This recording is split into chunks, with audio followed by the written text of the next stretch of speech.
Hello and welcome everybody to another episode of Books in Bytes. Today we're going to be diving into The Anti-Capitalistic Mentality by Ludwig von Mises. Okay. This book tackles a question that feels pretty relevant right now. Why do so many people seem to dislike capitalism even when it's the system that's brought them prosperity? Yeah, it's a fascinating paradox, isn't it? You'd think people would be celebrating a system that, at least on the surface, improves their lives. But Mises argues there's a deeper psychology at play here. He's really diving into the minds of those who criticize capitalism, exploring their motivations, and, highlighting these misconceptions that fuel their resentment. So it's not just some dry economic treatise. It's really a deep dive into human psychology and the often contradictory ways we view the world.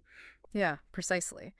To really grasp Mises' argument, we need to understand the kind of arc of his reasoning. He starts by highlighting this fundamental aspect of capitalism, the power of the consumer. So he argues that in a free market, it's the consumer who's really calling the shots. Businesses, they can't just dictate to the masses. They have to cater to the desires, the needs, the whims of everyday people. So instead of businesses forcing products onto an unsuspecting public, it's the public's demand that's driving innovation. Yeah. We're not just cogs in the machine. We're the ones kind of calling the shots. Exactly. Mises argues that this was a radical shift from pre-capitalist societies where, wealth and status were often inherited or determined by, a ruling class. Under capitalism, he argues that power dynamic shifts. It's the individual, the person with the purchasing power, who ultimately decides what succeeds and what fails in the marketplace.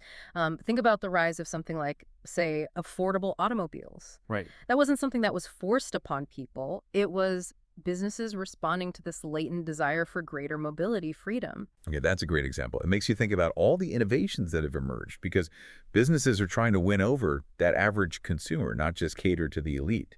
Exactly. And Mises argues that this consumer-driven system ultimately leads to greater prosperity overall. But, and here's where his argument takes, I think, a fascinating turn. He also acknowledges that human nature is, wired for more. Right. We're never fully satisfied. As soon as we get that new car, we're eyeing the next model with the latest features. It's that grass is always greener kind of syndrome. Yeah. Always striving, always wanting. Precisely. And Mises argues that this isn't necessarily a bad thing. This insatiable desire for more, it's what fuels progress. It's what pushes entrepreneurs and inventors to constantly innovate, to create new products and services that improve our lives. But, and he acknowledges this, it also creates a breeding ground for dissatisfaction. Even as our standard of living rises, so too does our desire for what's next, what's better, what we still lack. So we're both blessed and cursed by our own human nature. Driven to achieve more, but never quite content with what we have. Exactly. And this is where I think Mises' psychological insights really come into play. He argues that this inherent dissatisfaction, this constant striving for more, it can morph into resentment, particularly among those who haven't achieved the level of success they believe they deserve. Yeah, it's not just about not having enough, right? It's about feeling like you're not getting your fair share, even if you are, objectively speaking, doing pretty well. Precisely. And Mises identifies, a few groups that are particularly prone to this kind of resentment. One of the most interesting and I think relatable is who he calls the frustrated intellectual. Oh, I know the type. Always convinced they're smarter than everybody else, but somehow haven't gotten the recognition they deserve. Well, hold on. It's a bit more nuanced than that. Mises argues that under capitalism, where the idea is that anyone with enough talent and drive can succeed, Right. those who don't achieve the level of success they envision can experience this really profound sense of failure. This is especially true for those who pride themselves on their intellect, those who see themselves as part of this intellectual elite. So it's not just about material wealth. It's about intellectual validation. Yeah.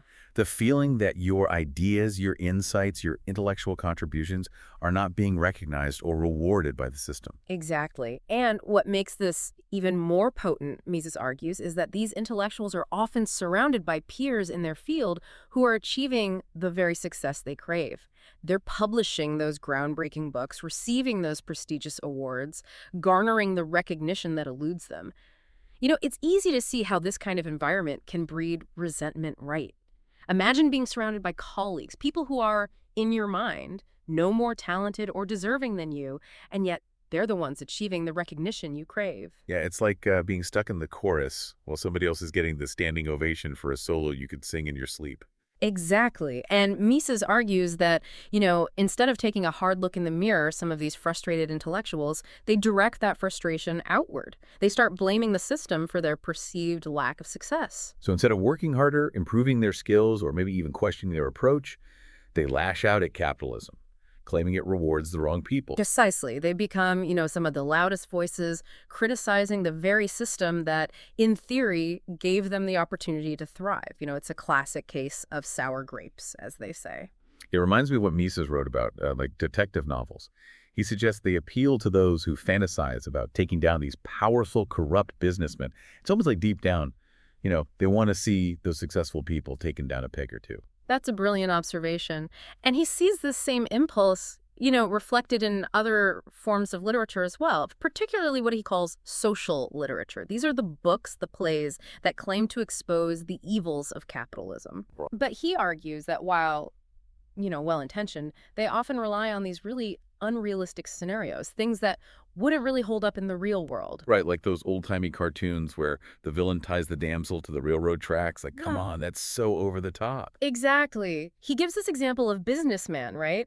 He's trying to trick buyers by making his cows drink gallons of water before weighing them. Oh, come on. It's such a transparently absurd scheme, right? It makes everyone else in the story seem utterly clueless. So instead of portraying a nuanced, realistic view of how business actually works, they resort to these caricatures, these stereotypes.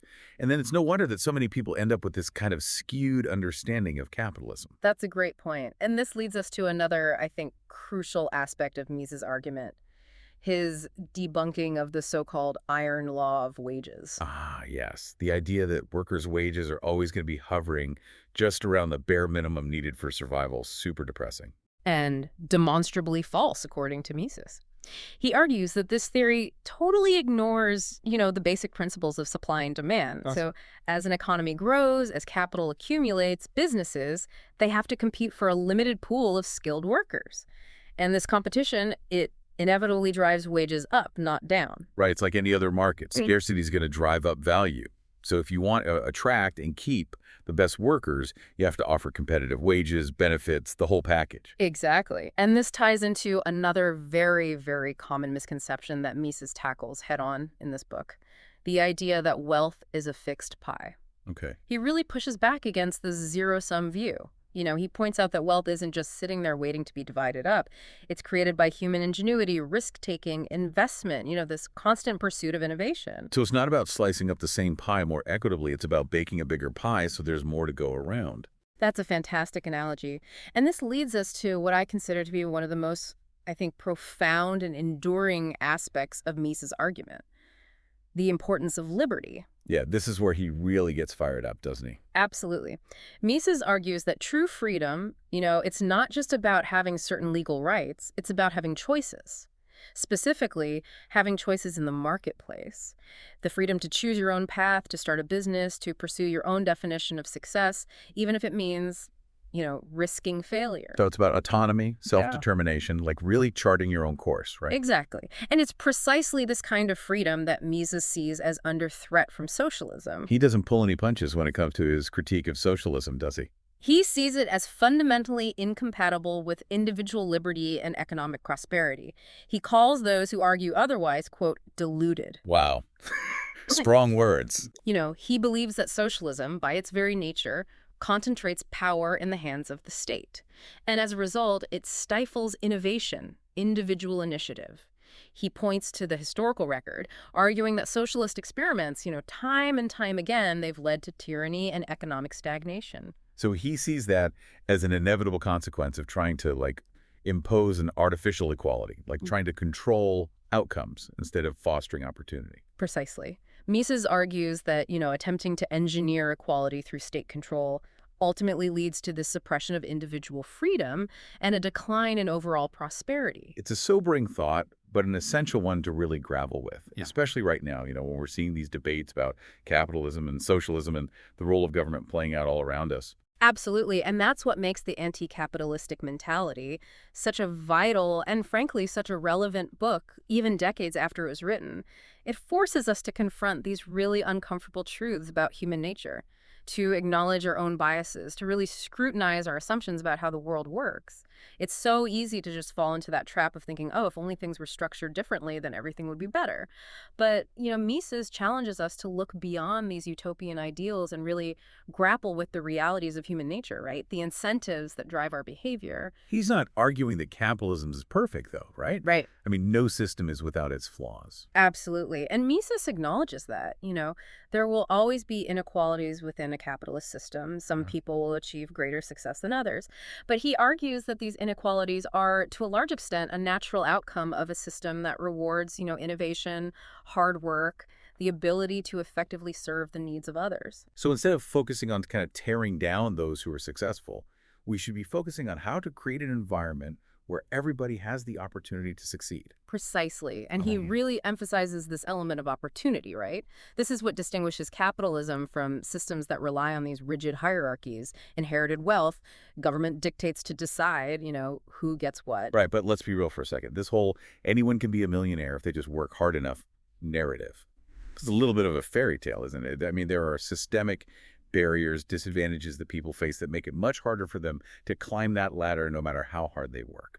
You're right to point that out, and I think Mises would even agree that no system, no matter how well designed, is going to be entirely free from, biases or unfair advantages.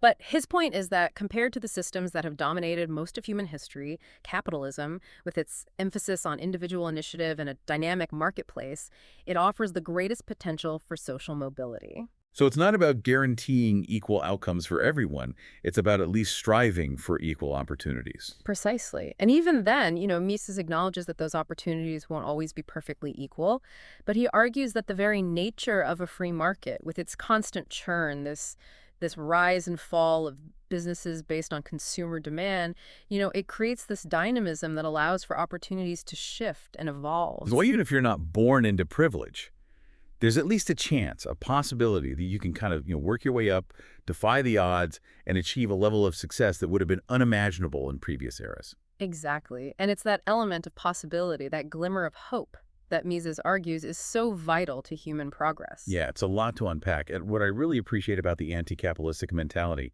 is that it doesn't try to offer these simplistic solutions or paint the world in black and white. It challenges us to grapple with these really complex questions about human nature, economic systems, the very essence of freedom itself.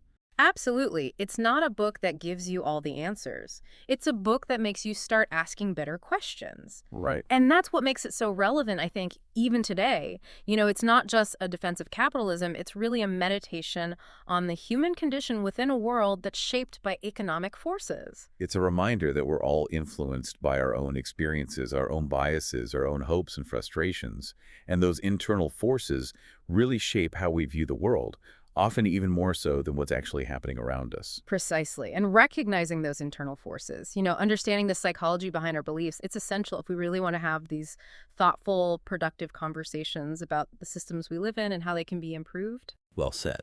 So listeners, as we wrap up this deep dive into Ludwig von Mises, the anti-capitalistic mentality, we're left with, I think, more questions than answers. And that's a good thing.